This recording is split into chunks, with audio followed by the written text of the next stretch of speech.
अहिले हामीसँग हुनुहुन्छ हेलो नेपालका पश्चिमाञ्चल प्रमुख दिनेश बराल। उहाँ पेसाले इन्जिनियर हुनुहुन्छ। दिनेशजी, हामी अहिले कतातिर जाँदैछौँ?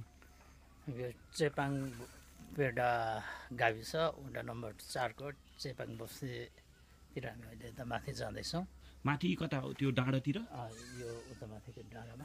हजुर हजुर। खास जानुको उद्देश्य अहिले यो भूकम्पबाट के कति मानवीय तथा भौतिक क्षति भयो त्यसको अनुगमन प्लस पीडितहरूलाई केही हाम्रो हजुर, एउटा इन्जिनियर अहिले आफ्नो फिल्डभन्दा बाहिरकोमा सर्वे गर्दाखेरि तपाईँलाई कस्तो के भएको छ?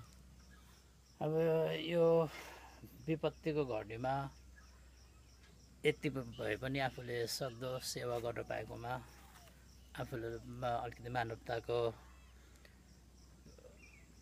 अनि दिनेशजी, यो सर्वे छ नि, हजुर त गोर्खा लगायत मुलुकको विभिन्न ठाउँहरूमा जानुभएको छ, दिनरात नभनिकन खटिनु भएको छ। अहिले यहाँ पनि तपाईँले चाहिँ गाडी ड्राइभर सहित सहयोग उपलब्ध गराउनु भएको छ। हामीले तपाईँलाई देख्न सक्छौँ, तपाईँ निदाउनु नै भएको छैन, धेरै खटिनु भएको छ। तपाईँ हिजो मात्रै गोर्खाबाट आएँ भन्दै हुनुहुन्थ्यो। कस्तो छ सर्वे? खास किन गरियो सर्वे? अब हाम्रो कामको सिलसिलामा पनि हामी त्यो ठाउँहरूमा पुग्नुपर्ने, अब सञ्चारको पनि अवस्था के कस्तो छ भनेर हाम्रो त्यो सर्वे पनि हुन्छ। यहाँको सर्वे चाहिँ वास्तविक पीडित पहिचान यहाँको चाहिँ। अनि यो जति पनि हाम्रो जस्ताको पाता छाना छ नि, त्यसको लागि चाहिँ हामीलाई देश विदेशमा रहेका साथीहरूबाट, हाम्रा इष्टमित्र साथीहरू जो विदेशमा काम गर्न गएका, पढ्न गएका हाम्रा साथीहरू छन् नि, उहाँबाट ठुलो रकम हामीलाई सहयोग आएको छ। उहाँहरूलाई तपाईँले के भन्नुहुन्छ?